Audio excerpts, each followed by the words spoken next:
Esta es la Vía Apia, una de las calzadas que tomaban miles de romanos para entrar y salir de su capital cada día. Jóvenes y ancianos, ricos y pobres, limpios y sucios. Y por aquí quiero empezar, con una cuestión que realmente me interesa. ¿Quiénes eran los antiguos romanos? Fuera de la ciudad se alineaban miles y miles de tumbas, de modo que antes de entrar a Roma ya te habías encontrado con los romanos, con los muertos, claro. Y las vidas de muchos de ellos comenzaron o acabaron lejos de Roma. Este es apenas un fragmento de la tumba de alguien llamado Esquinus. O Quisus es in Lusitania. Fue asesinado en Hispania. Esta dama era Usia Prima, sacerdotisa de la diosa egipcia Isis. Y ahí está su sonajero sagrado. Parece que te está mirando. Me entran ganas de decirle, encantada prima. Procedían de todas las condiciones sociales y de todos los rincones del imperio, y muchos de ellos habían sido esclavos.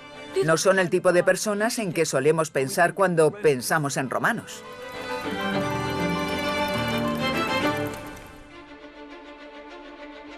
Todos estos romanos vivían en el centro de un vasto imperio que se extendía desde la España actual a Siria y que dominó el mundo occidental durante más de 700 años. Nos guste o no, la antigua Roma sigue presente en nuestras carreteras, leyes y arquitectura.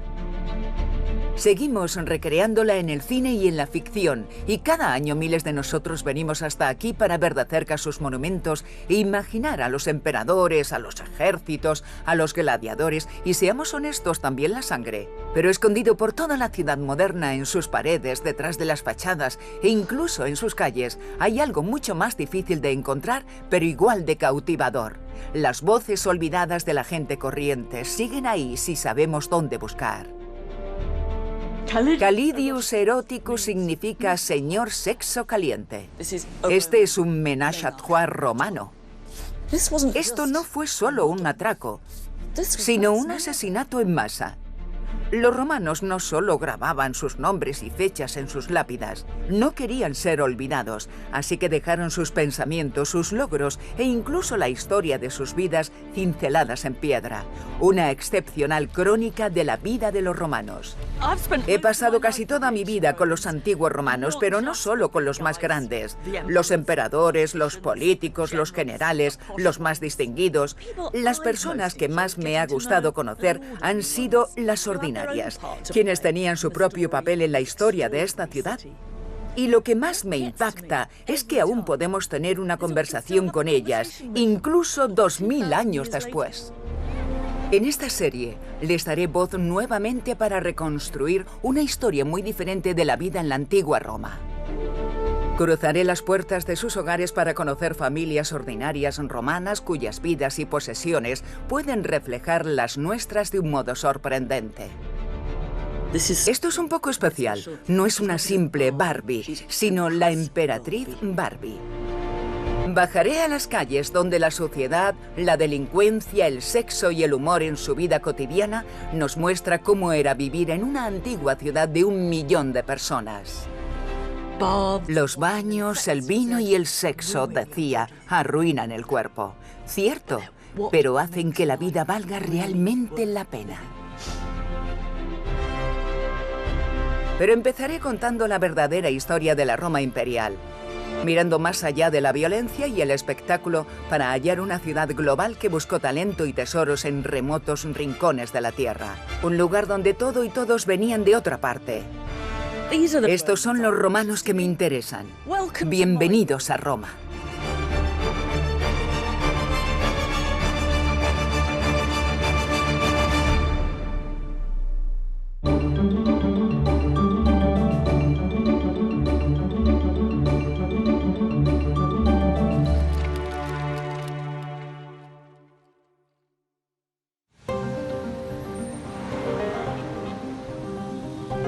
Cuando llegabas a Roma en su apogeo imperial hace 2000 años, te encontrabas en una nueva clase de ciudad.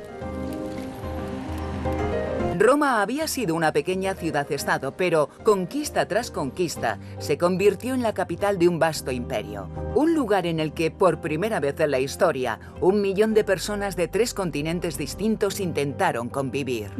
Algo que sabemos sobre Roma es que no era solo una ciudad, sino un imperio. Y para nosotros eso significa ejércitos saqueadores, generales conquistadores y emperadores sanguinarios. Tendemos a olvidarnos de la gente corriente que vivió aquí, en el corazón de todo eso.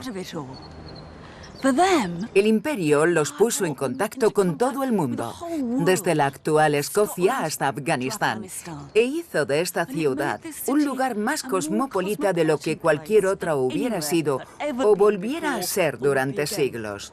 Y siempre nos preguntamos, ¿qué hicieron los romanos por nosotros?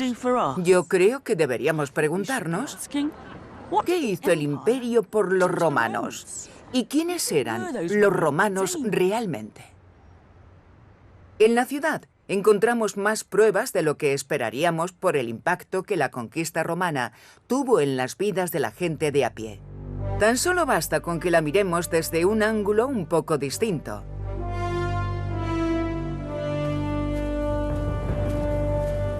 Uno de los monumentos más famosos del Foro celebra el momento en que un ejército conquistador volvió a casa. En el 71 después de Cristo, la ciudad detuvo su actividad el día del regreso triunfal del emperador Vespasiano y su hijo Tito, que habían acabado con una rebelión en Judea. Aquí tenemos el triunfante general Tito recorriendo las calles de Roma con su cuadriga para celebrar su victoria. Y en el otro lado tenemos el botín que se trajo a casa con él. Tito había aniquilado la rebelión y aquí podemos ver el botín que trajo del templo de Jerusalén. Fue un gran despliegue, pero lo que yo pretendo es intentar socavar un poco esa pomposidad y preguntarme cómo viviría eso el pueblo, los romanos ordinarios que vinieron a verlo, los que salieron de sus viviendas y vinieron a ver el espectáculo.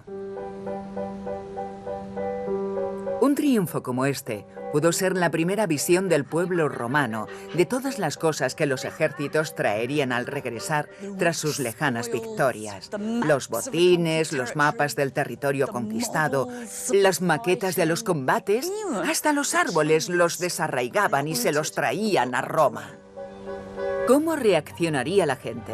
Algunos se quedarían sin aliento y otros abuchearían a los cautivos, o tal vez sus mentes estaban en otra parte. Un poeta romano recomienda los desfiles triunfales como lugar para ligar con las chicas. ¿Cómo se hacía? Pues según él, veías el desfile, dabas un codacito y decías, creo que eso de ahí es el Éufrates y eso de allá es el Tigris. No hacía falta saber nada, solo había que sonar convincente y acababas haciendo tu propia conquista. Resulta cómico, pero también refleja la forma en que las vidas romanas podían cambiar por el botín obtenido por el imperio. Esas chicas ya no solo verían aquello como algo bastante extraño, sino también emocionante. Pero, ¿qué trajeron los ejércitos romanos del imperio? La importación que causó el mayor impacto fue una en la que no solemos pensar, la de seres humanos. Son personas olvidadas, pero si nos tomamos el tiempo para escuchar, todavía podemos oír las voces de algunos de los millones que siguieron a los ejércitos romanos en la ciudad por todo tipo de razones. Esto es para mi hermano, Javibiano de Palmira. Soy Germanus, arriero de Regulus. Esto es para Diocles, campeón de carreras de cuadrigas de Hispania. Aquí tenemos a una joven esclava de 17 años, Frine, esclava de Tertula, africana, natural de África. Esta la erigió un soldado para su esposa Carnuntila, nacida cerca de Viena, en la antigua Panonia. Lo extraño es que Carnuntila en realidad no es un nombre real. Viene del nombre de una ciudad de Panonia, Carnuntum, y significa más o menos mi chica de Carnuntum. Así que supongo que quizás la compró como esclava, la liberó, se la trajo a Roma y se casó con ella. Pero por desgracia, su chica de Carnuntum murió con apenas 19 años. Conmovedoras historias como esta nos esperan en todos los rincones de la ciudad y nos recuerdan los distintos modos de cómo podías nacer en el extranjero y acabar en Roma. Pero nos cuentan algo más. Estas personas no solo fueron traídas para servir a los romanos, se estaban convirtiendo en romanos. Una de las tumbas de la Vía Apia nos muestra otra cara de la historia del arco de Tito. Es una lápida de 3 hombres. Uno llamado Barica, otro llamado Sabda y otro llamado Akiva. Son típicos nombres judíos. Entonces la pregunta es, ¿cuál es la historia de Barica, Zabda y Akiva? ¿Cómo acabaron aquí? Si comenzaron sus vidas en Judea, ¿cómo terminaron como ciudadanos romanos en Roma? Es más sorprendente de lo que pensamos. A juzgar por las letras y cómo están escritas en esta piedra, fueron talladas en el siglo I después de Cristo. Y sabiendo eso, podemos sumar 2 más 2. Estoy casi segura de que estos 3 hombres participaron en la rebelión judía contra los romanos a finales de los 60 después de Cristo. Estos hombres entraron en Roma con el ejército de Tito como prisioneros de guerra. Debió de parecerles el peor momento de sus vidas al ser abucheados, citados, con la gente tirándoles cosas. Pero quizá lo peor estaba por venir. Fueron subastados como esclavos y adquiridos por un hombre llamado Lucius Valerius. ¿Cómo sería su vida como esclavos? No lo sabemos, pero él los liberó y se convirtieron en nuevos ciudadanos romanos. Con su nombre, Lucius Valerius, pero con sus nombres judíos todavía reivindicando su identidad judía. Esta es una de las maneras en que funcionaba la conquista romana. Traía esclavos, pero también finalmente traía nuevos ciudadanos romanos.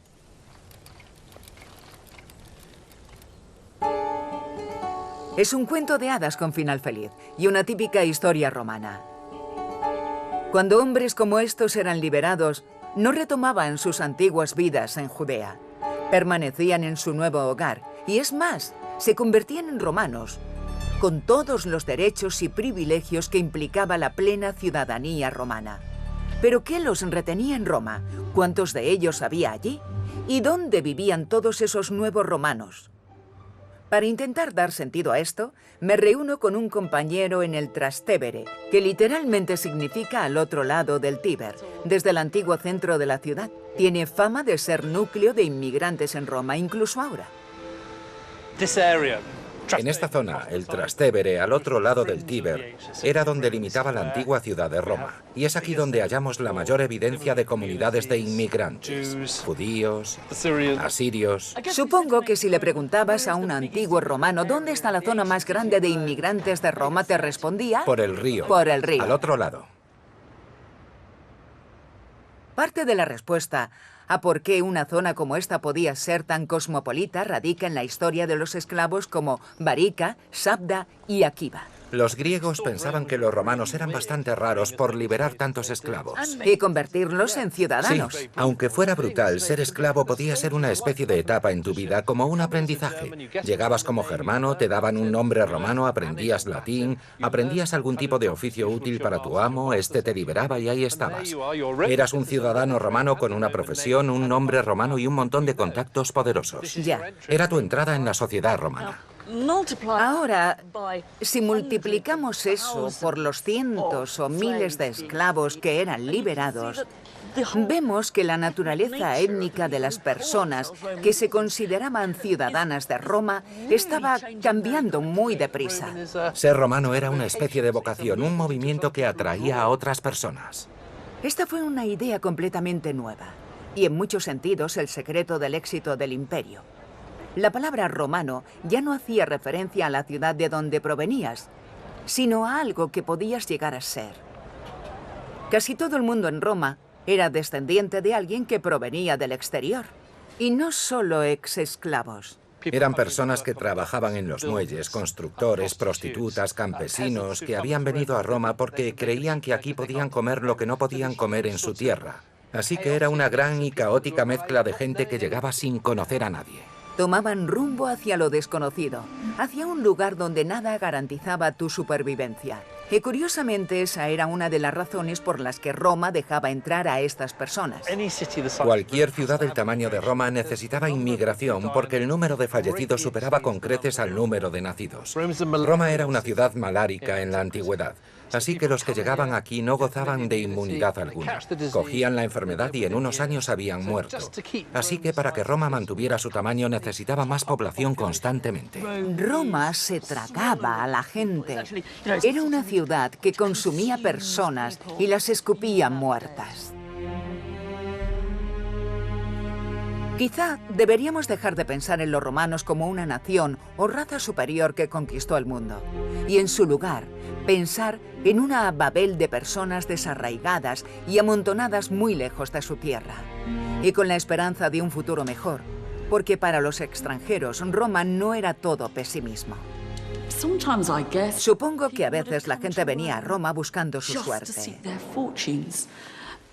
Este es un epitafio escrito en griego, de un hombre de quien se dice que siempre estaba riendo, que siempre tenía una broma y que tenía talento para la música. Puede que formara parte de alguna banda, ¿no? Pero lo que esta piedra sí nos indica es que llegó a tierras itálicas, ex-asiaes, desde Asia, la Turquía actual. Indica que murió aquí cuando era joven y termina diciendo «toi noma Menófolos», en griego. Menófolos era su nombre. Bueno, puede que Roma consumiera personas y que fuera un sitio peligroso, un lugar sucio y plagado de enfermedades. Pero supongo que a un hombre como Menófolos las calles le parecían pavimentadas en oro.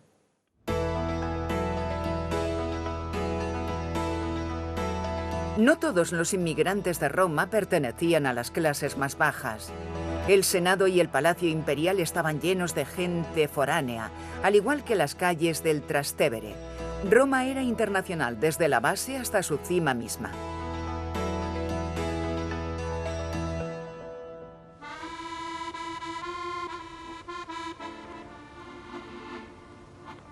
Poco a poco, esta ciudad se fue llenando de menófolos.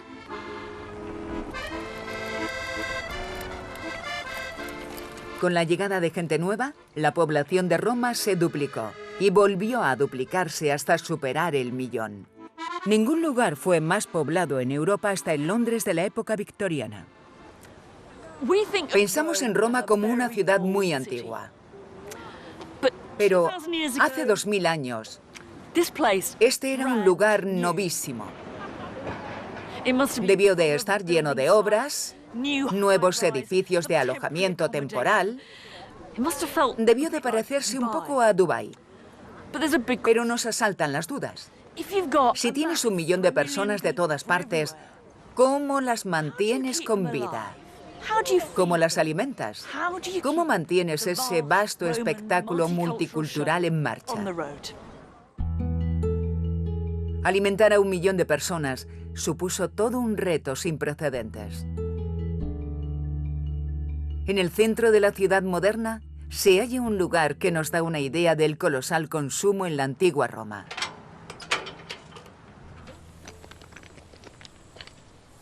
Los lugareños lo llaman el Monte Testaccio, es decir, el monte de las vasijas rotas.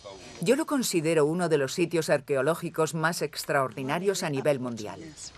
Phew. Made it. Lo conseguí. Esto es absolutely absolutamente extraordinario. Cada uno de estos fragmentos fue una vez parte de una antigua vasija romana. What is amazing about Lo más increíble de esto es que podemos comprobar que sí que es un monte de vasijas rotas. no earth. No hay tierra mezclada con otras cosas.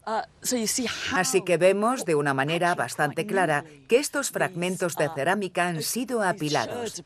Es una montaña, no un montón. mountain, not a heap. Es una auténtica colina, pero no hay nada natural en ella. Es un antiguo y enorme vertedero de basura compuesto totalmente por vasijas desechadas, por ánforas que contenían solo uno de los productos consumidos por Roma, el aceite de oliva, que se filtraba en las tinajas y las volvía rancias. Y estos eran los únicos envases que no podían ser reciclados. Poor old amphorae. Estas pobres ánforas eran retiradas para romperlas con el pico y echarlas a la montaña, mientras que el aceite de oliva que contenían estaba presente por todas partes. Era clave en la vida romana. Find it being used. Lo utilizaban en la cocina, para crear perfumes, y los que hacían ejercicio los usaban en los baños para frotarse y lavarse bien. Y también era lo que usaba la pobre ancianita de la buhardilla que acababa de conseguir una lámpara de cerámica. What came in his amphorae? Lo que venía en esta ánfora era su única fuente de luz por la noche. No es exagerado afirmar que Roma funcionaba con aceite de oliva. Este lugar ofrece a los arqueólogos la gran oportunidad de averiguar cómo llegó aquí. Llegó en enormes cantidades. This must have been Esto originalmente debió de ser Incluso más grande. incluso más grande. Sí, y muy pesada. Ya. 30 kilos cuando estaban vacías. Vacías, sí. Mi maleta cuando está llena pesa lo mismo que esta ánfora vacía. Vacías, sí. Y lo increíble es que a menudo se puede saber de dónde procedía el aceite exactamente. Vemos que pone ARVA. Arva era el nombre de una ciudad a orillas del Guadalquivir. Por tanto, esta queda vinculada a una ciudad del sur de España.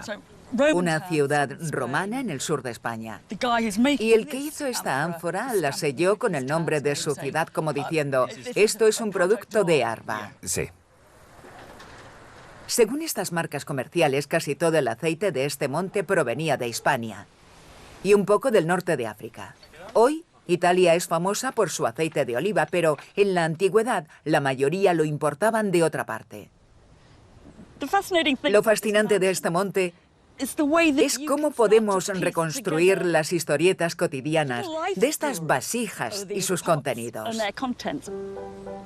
En las costas hispánicas eran cargadas en barcos y si tenían suerte conseguirían traerlas. Pero había muchos naufragios entonces en el Mediterráneo.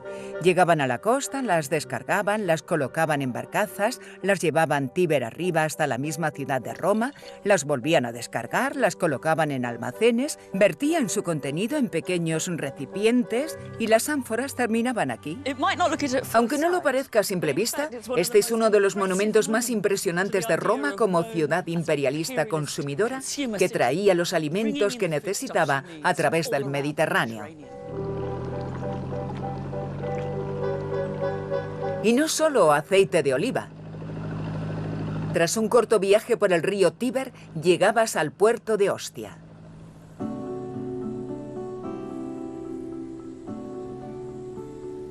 Hoy en día, Ostia es uno de los secretos mejor guardados de Roma y nos ayuda a descubrir qué importaba Roma y desde dónde.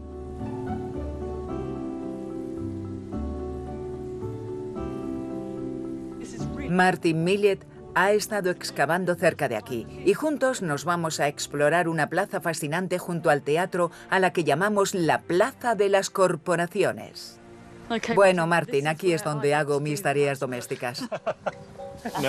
Nunca lo olvidaré. Si barremos las agujas de pino, hallamos mosaicos por todas partes, anunciando corporaciones que importan productos del extranjero. Stupatores res. Cordeles. Cordeles. Cordeles. Esta es la organización de los comerciantes de pieles. Sí. La Naviculariorum Lignariorum. Estos eran comerciantes de madera. Entonces, hasta ahora tenemos... Cuerda, pieles y madera. Encontramos por lo menos 50 de estos mosaicos. La mayoría de ellos nos indican tanto un lugar como un producto y nos llevan a una conclusión. Roma estaba siendo suministrada desde todos los rincones del Mediterráneo. La península itálica no era lo bastante grande para sustentar a la ciudad de Roma. Era una ciudad que demandaba recursos de todas partes. Esta fue una gran novedad en la historia occidental. Roma se había convertido en lo que ahora llamamos una ciudad consumidora a gran escala. Estos no eran productos de lujo, sino de primera necesidad: madera, cuero, aceite, vino y principalmente grano. Cuentan que Roma era una ciudad consumidora con una población que rondaba el 1.000.000. Y eso implicaba 150.000 toneladas de grano al año. No sé cómo de grandes serían sus naves, pero necesitarían un montón de barcos para traer 150.000 toneladas de grano. A medida que la ciudad crecía, las actuales tierras de Sicilia, Libia y después Egipto se dedicarían a producir trigo para el pueblo de Roma. Cuando los barcos de grano llegaban a la península itálica, se corría la voz en Roma. La comida había llegado. Esto era algo que el imperio hacía por Roma, mantenerla viva. Pero hacía más que eso. Prestemos atención a la vida en esa ciudad consumidora. ¿Quiénes fueron los ganadores y quiénes los perdedores? Un aspecto muy interesante es cómo utilizaban este grano importado. Y eso nos lleva a pensar en el pan. No solo en comerlo, sino en hacerlo. Soy la segunda al mando aquí. Así. Vale. Sí. Confíen en mí para amasarlo. 200.000 ciudadanos romanos que vivían en la ciudad de Roma recibían cada mes el llamado subsidio de grano, una ración gratuita que oscilaba entre los 35 y 40 kilos de grano, y que bastaba para hacer pan durante un mes para 2 personas. Este era un extraordinario privilegio de los ciudadanos de Roma. 200.000 de ellos recibían raciones gratuitas del Estado. Pero ¿cómo funcionaba? Muchos de ellos residían en viviendas de una sola habitación sin cocina, así que dependían del panadero para convertir sus 40 kilos en algo comestible. ¿Vas a probarlo? Sí. Probémoslo. Está bien. No está mal para un primer intento. No está mal. Además, es la maravillosa comida del pueblo. Esto es partir y compartir el pan. Ni siquiera te hace falta un cuchillo de pan para comértelo.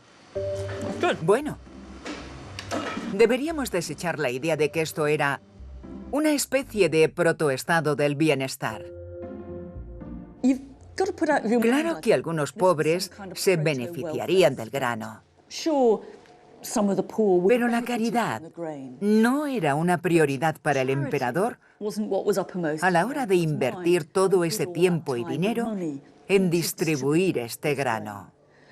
A él le preocupaba la idea de que un pueblo hambriento era un pueblo descontento, y un pueblo descontento era peligroso. El grano no se distribuía a los más pobres de Roma, sino que era solo para ciudadanos romanos. Tenías que ser un ciudadano para poder recibir ese grano, y eso convertía en una gran ventaja ser un pleno ciudadano romano. En cierto modo, esto nos revela que ser ciudadano romano era un privilegio al que los extranjeros podían aspirar, y ventajas como el subsidio de grano ayudan a entender por qué la gente quería ser romana. Pero también observamos que todas estas cosas, el imperio, las importaciones, los nuevos ciudadanos, formaban parte del ciclo. Cuanto más crecía Roma, más consumía y más tenía que crecer el imperio para sustentarla. Entonces, ¿cómo cambió este consumo masivo la vida en Roma? Pues bien, este fue uno de los mejores momentos de la historia para ser panadero. Y es un panadero quien dejó uno de los monumentos más extraños de Roma, ahora escondido bajo una de las puertas de la ciudad. Es el mausoleo de un hombre llamado Marcus Vergilius Eurísaques. Había sido casi con certeza esclavo y era panadero y contratista. Debió de ganar muchísimo dinero con su trabajo, si no, no hubiera podido permitirse una tumba como esta.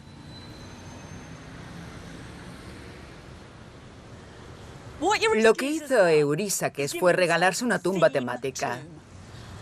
En la parte superior de todo el monumento había escenas de la vida de la panadería. Amasar el pan, ponerlo en el horno, pesar el pan. E incluso estos extraños círculos y columnas de debajo serían reconocidas por los romanos como equipamiento de panadería. Probablemente los círculos sean las máquinas de amasar y las columnas los contenedores en los que se amasaba la masa. El escrito en latín dice: esta es la tumba de Eurísaques, panadero y contratista. Aparet, es obvio. Esto lo podemos interpretar como un este es el monumento de un panadero. ¿Lo pillas? Y me encanta la forma en que seguimos pillándolo 2000 años después. ¿Pillamos que esta es la tumba de un panadero? Pues claro. Eurísaques podía bromear porque a él le había ido bastante bien. Su nombre suena a griego, por lo que es probable que viniera del extranjero y acabara siendo de esa clase de personas que se hacían ricas con las ganancias del imperio. Siento una tremenda debilidad por Eurísaques, pero dudo que todos los romanos sintieran lo mismo. Supongo que cuando algún acaudalado romano de toda la vida pasara por esta tumba, pensaría que era un poco hortera, como pensaría yo si algún futbolista de la primera división diseñara su tumba en forma de bota de fútbol gigante. La broma de Eurísaques nos recuerda que el imperio tuvo un efecto directo en cómo la gente se ganaba la vida en Roma. Se estaba convirtiendo en una ciudad de profesionales urbanos.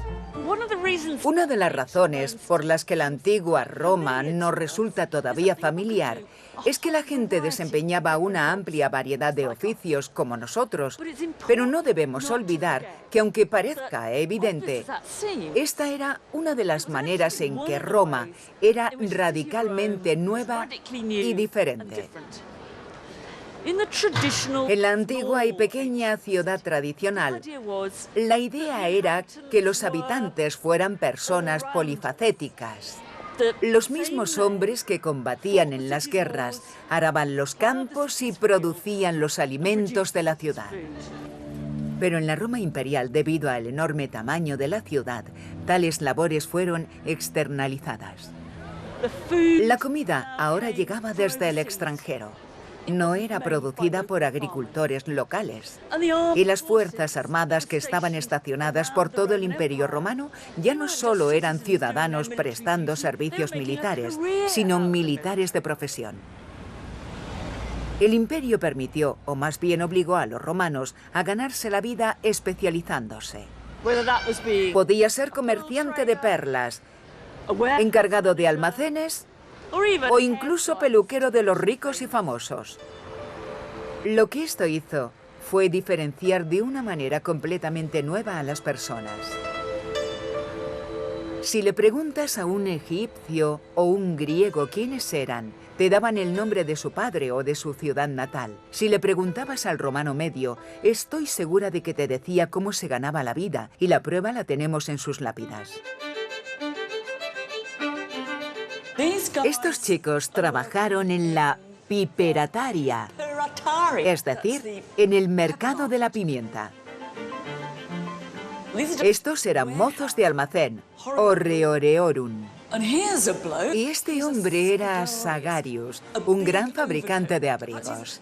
Una saga es el equivalente antiguo de una parca de lana. ¿Un gestor de cuentas?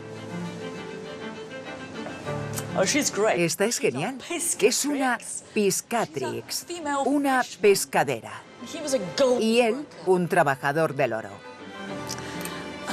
Aquí hay una urna Una urna para las cenizas de una señora llamada Celia Epire. Y ella era una auribestrix. Era una fabricante de prendas muy sofisticadas. Sorprende bastante cómo cada una de estas personas cuentan en sus lápidas lo que hacían. Bien, pues creo que debemos relacionar esto con las grandes dimensiones y el potencial anonimato de una gran metrópolis imperial. En un mundo sin carnés de identidad, sin pasaporte, sin certificados de nacimiento, ¿cómo sabías lo que eras o quién eras? Lo sabías por tu oficio. Soy Celia Epire, fabricante de ropa de lujo. ¿Cómo dejabas clara tu identidad? Diciendo, esto es lo que hago. Aquí es donde la Roma imperial me resulta realmente fascinante. Esta no es solo la historia de una ciudad que se enriquece a costa de otros lugares. Es la historia de un lugar donde la gente estaba probando una nueva forma de vivir. Llegaban de todo el mundo y se convertían en una pequeña pieza de este gran engranaje. Puede que no conocieras a tus vecinos y que estos no te conocieran a ti, pero todo el mundo buscaba nuevas maneras de dejar su huella y destacar. El imperio no solo ayudaba a la gente a ascender en el mundo, sino que ayudaba a los que lo hacían para demostrarles que lo habían logrado. Se crearon nuevas oportunidades para el consumo visible.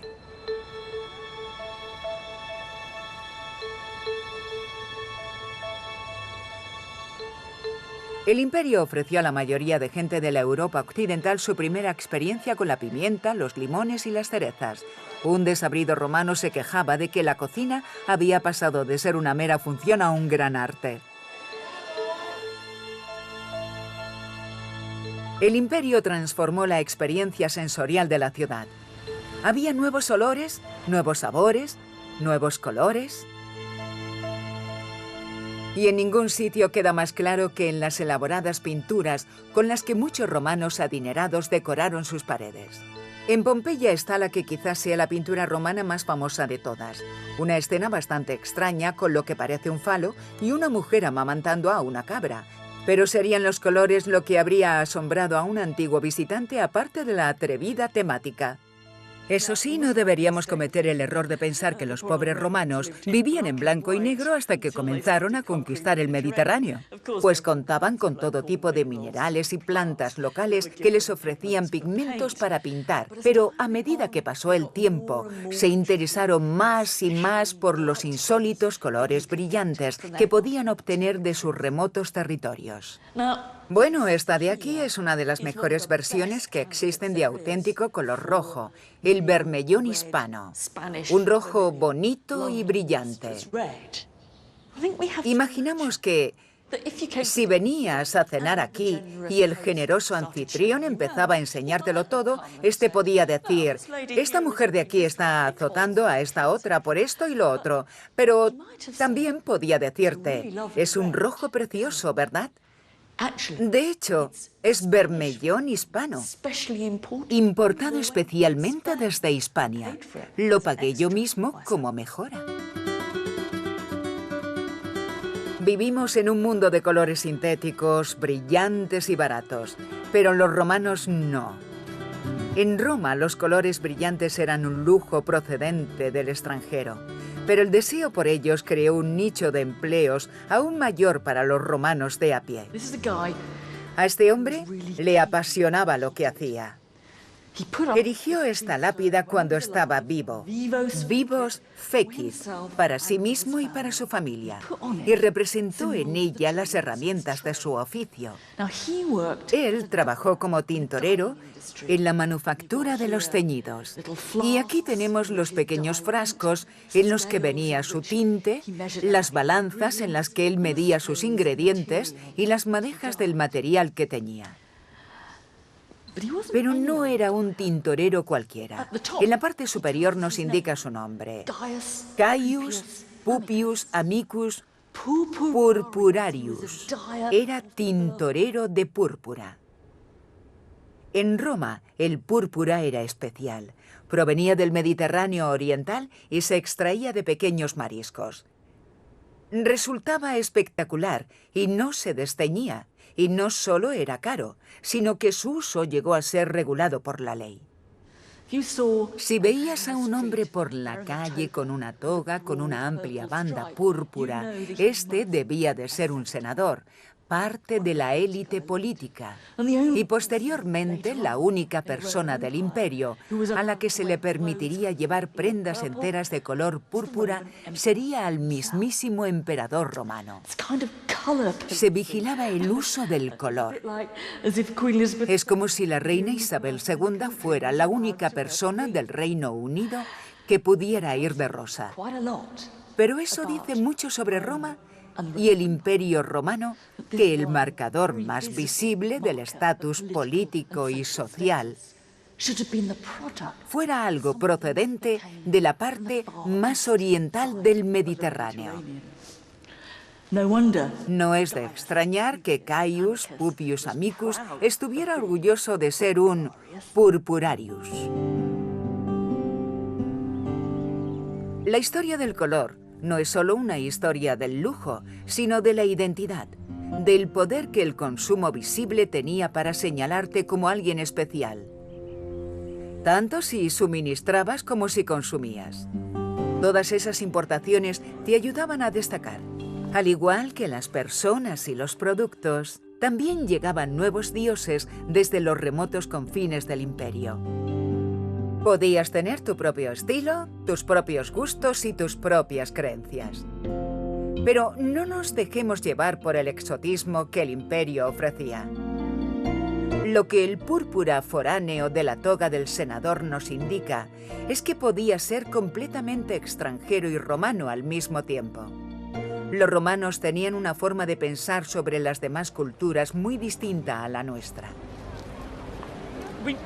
No debemos caer en el error de imaginar Roma como una especie de sensiblero crisol cultural.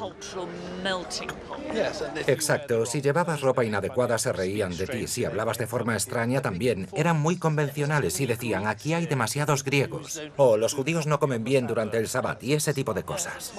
Sí, porque no comen carne de cerdo. ¡Qué tontería! El poeta Marcial hablaba sobre la puela, que no había probado una méntula romana. La chica romana que nunca había probado un pene romano. Era algo grosero y bastante desagradable también. Lo irónico es que el hombre que escribió esto provenía de Hispania. No se reían de otras razas, sino de los que no hacían las cosas al estilo romano. Aunque a esta ciudad venía gente de todo el mundo, no acababan en una Chinatown o en una Little Italy como tenemos en las grandes metrópolis actuales. Estas personas gobernaban el mundo, eran senadores que gobernaban Portugal, Egipto, gobernaban a lo largo del Danubio y nunca volvían y decían, qué bueno lo que probé ese día. Hablaban acerca de los ingredientes que había por todo el mundo, pero lo que hacían con ellos, esa cocina como tal, tenía que acabar formando parte de la cocina romana. Ya. Tenían una ciudad que no se parecía a nada que hubiera existido antes. Contaba con una diversidad mucho mayor de gente, de costumbres, de lenguas, montones de ellas. Probablemente cientos de idiomas, al menos, se hablaban en la ciudad de Roma. Pero generalmente solo escribían en griego y en latín, ¿Sí? Y un poco en hebreo. Exacto. Estamos hablando de la ciudad más diversa, cultural, étnica y religiosa que había existido jamás. Pero su forma de multiculturalismo se diferencia bastante de la nuestra. Sí, había diversidad cultural, pero lo que no había era diversidad de culturas. Eso tiene una irónica lógica.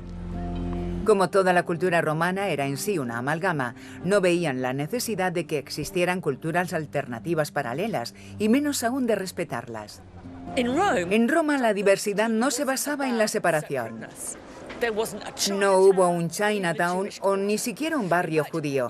De hecho, el romano medio se quedaría asombrado ante la manera en que nosotros tratamos de respetar y preservar las diferentes culturas. Aquí, la gente venía de todas partes. La comida llegaba de todas partes, los dioses eran de todas partes. Pero lo metían todo a la batidora y el resultado era romano. El imperio le estaba haciendo dos cosas a Roma.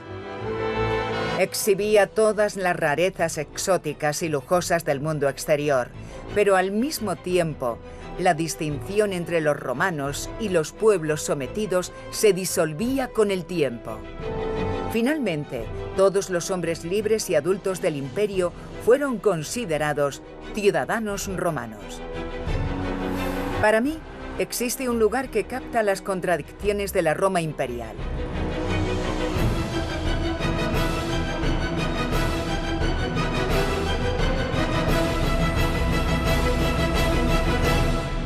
Si el pueblo tenía un palacio aquí, ese era el Coliseo.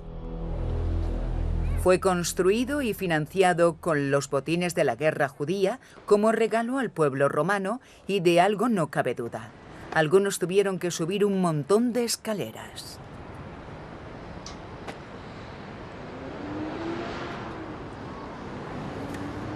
Estoy en la única parte del Coliseo en la que se me hubiera permitido estar. Las mujeres, los esclavos y otros indeseables en el mundo romano tenían que estar arriba, cerca de los dioses.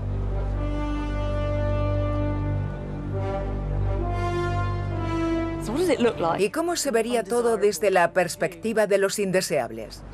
Por un momento no pensemos en sangre y vísceras, aunque de eso hubiera mucho. Pensemos en términos imperiales. Lo que se exhibía ante ti era lo mejor y lo más grande que el imperio podía ofrecer.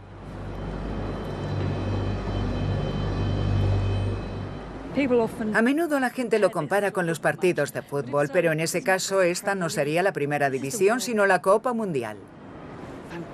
Eran fantásticos combates con extrañas y exóticas criaturas. Animales que solo podías imaginar en sueños. Cuando este lugar abrió, llegó a haber rinocerontes corriendo por ahí. Este es un lugar donde podemos ver el imperio desde el punto de vista de la gente corriente. Esta persona veía el espectáculo y... Durante la pausa o mientras lo veía, él dibujaba la escena.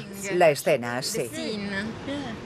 Lo que veía en la arena. ¿Qué tenemos aquí? Podemos ver animales salvajes, como una pantera. Ajá. Y dos osos. Exacto. Y un luchador, un bestiarius. Un bestiarius. Mira qué brazo tan musculado. Qué bíceps o lo que sea. Un hombre muy musculoso. Esto es fantástico.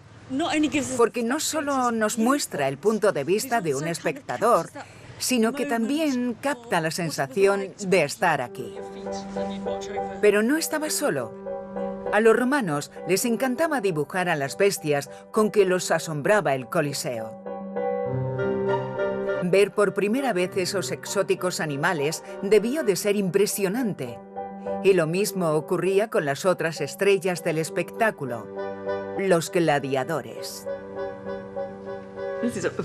Esta es una fantástica sorpresa para mí, porque es un casco de gladiador auténtico, el casco del gladiador fallecido de Pompeya. Pesa mucho, y cuando lo coges, ves que tiene una gran cresta y un busto de Hércules delante para asustar al adversario. No puedo ponérmelo, pero puedo hacerme una idea de cómo sería llevarlo puesto. Te das cuenta de que es muy pesado y que ofrece una visión muy reducida, porque todo queda algo difuso, tanto por la visera como por la rejilla protectora. No acabo de entender cómo sabías dónde estaba tu maldito adversario. Y por otra parte, nos resulta increíblemente raro. Y creo que en eso estarían de acuerdo los romanos. La conclusión sobre estos gladiadores es que no se vestían como militares romanos. No eran el tipo de combatientes que veías si ibas a luchar contra los bárbaros. Eran vestimentas exóticas, raras y estrafalarias, pensadas para simbolizar el misterioso mundo exterior y la violencia que podía haber en él. En cierto modo, creo que lo que tenemos aquí es una especie de disfraz. Creo que les daría la sensación de que la gente venía a ver los trajes además de verlos a ellos.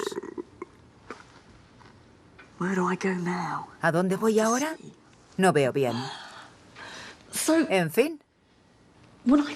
Cuando pienso en los combates de gladiadores, sé que algunos de ellos eran a muerte. Acababan muriendo, pero de manera cada vez más frecuente era un show, un espectáculo, un teatro.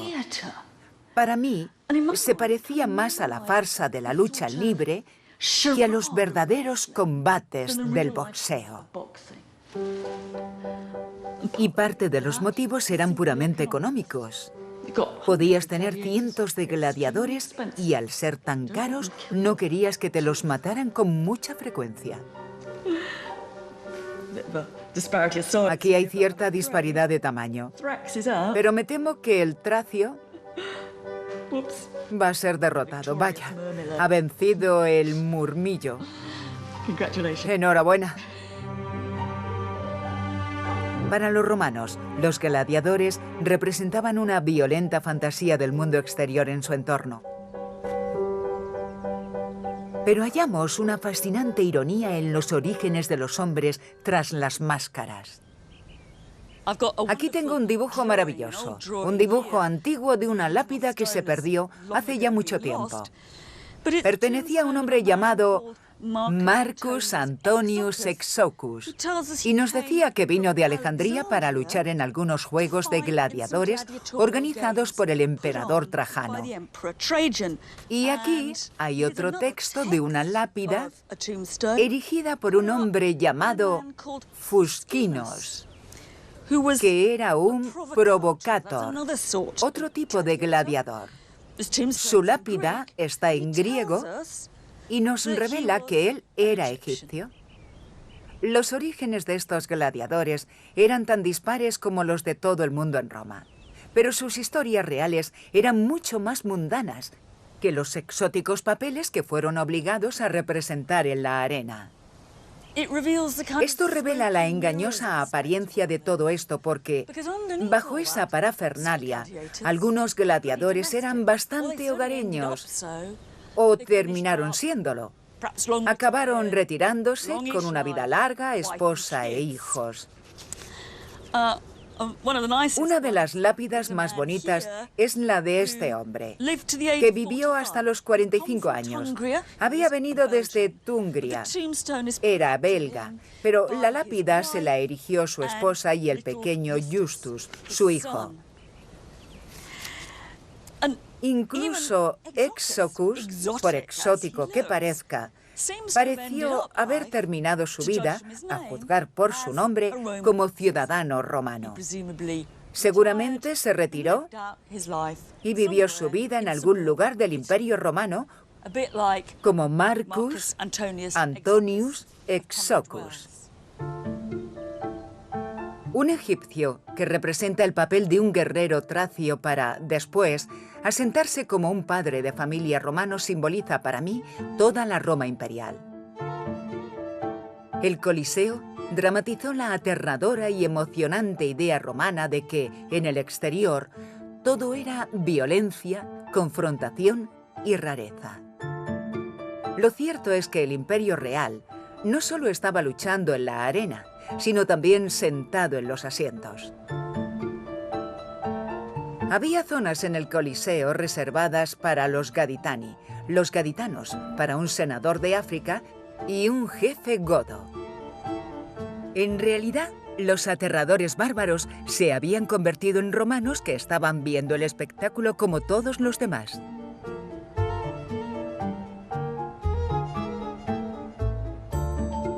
Entonces, ¿qué hacía el Coliseo? En apariencia mostraba al pueblo lo que obtenían del imperio, pero en un sentido más profundo les demostraba que encajaban en él. Si los que se mataban entre sí en la arena eran extranjeros estereotipados, eso implicaba que, si tú ibas a verlos, eras romano. Trataba de ordenarlo todo de un modo que tuviera sentido.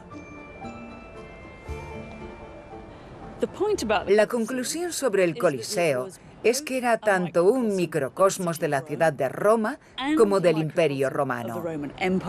Y nos ayuda a ver cómo los límites entre lo romano y lo extranjero eran cada vez más difusos. En Roma, por primera vez en la historia, asiáticos, africanos y europeos podían sentarse juntos como ciudadanos del mismo estado.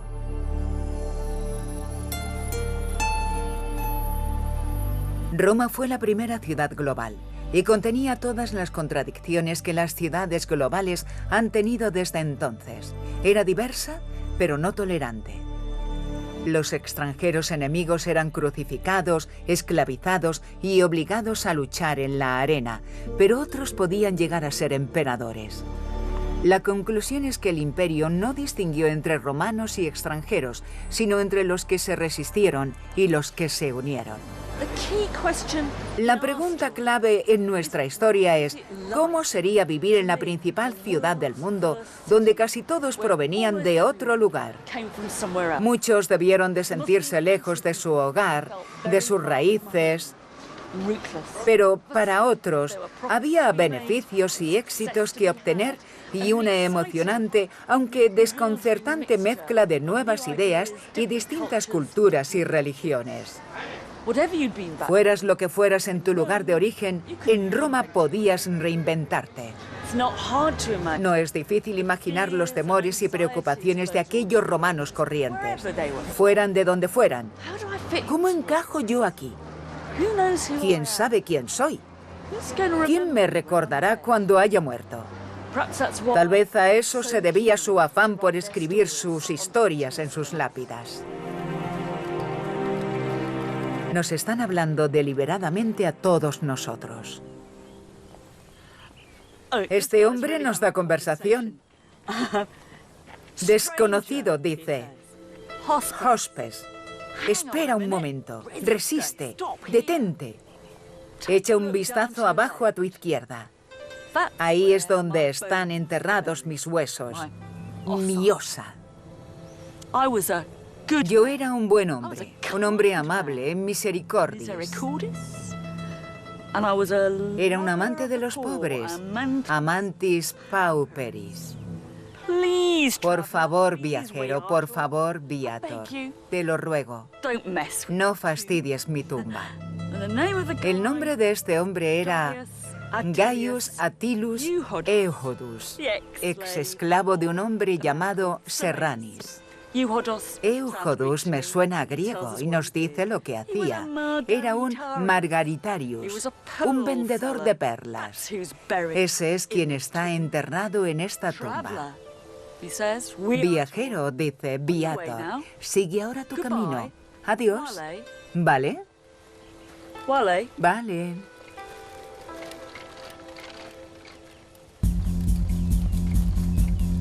En el próximo episodio bajaré a las calles de la ciudad para explorar las casas de vecinos, los barrios con mayor delincuencia y la vida en los bares y en los baños. Y escucharemos algunas de las voces romanas más peculiares nacidas de la sencillez de la vida comunal de la ciudad. Así es como debemos imaginar la ciudad antigua, con todos defecando juntos. Túnicas arriba, togas arriba, pantalones abajo y una charla mientras.